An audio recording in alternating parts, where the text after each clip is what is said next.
Swing Wedding is an MGM cartoon from 1937 directed by Hugh Harman, written by William Hanna and Jonathan Caldwell. And honestly, I didn't really care for it. It's well animated. We have a bunch of frogs who are at a wedding, dancing and celebrating and having a good time. And that's it. That's the extent of the narrative. The setting was interesting. The design of the frogs was quite good.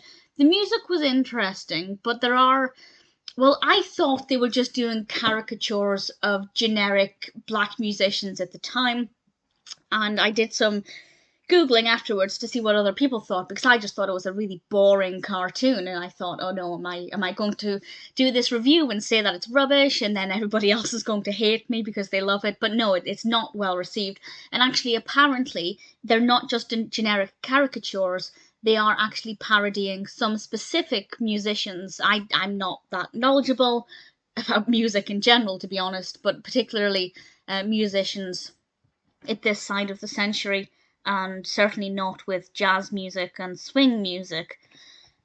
But yeah, apparently there are actually some specific parodies, specific caricatures of certain musicians, and they're not the most favourable parodies, apparently, from what I've read from several different reviews.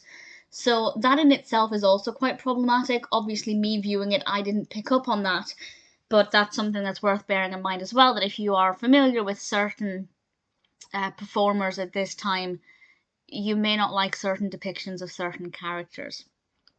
But even that aside, it's boring. It was fine for about a minute. I thought, okay, we have frogs getting married, they're dancing.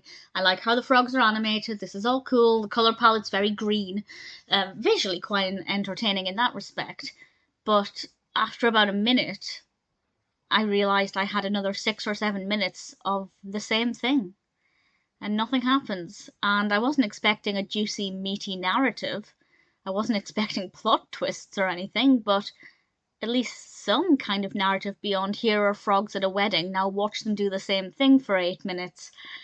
It didn't really work very well at all. Unfortunately, Swing Wedding is not a cartoon I'll be watching again, and definitely one I wouldn't bother recommending.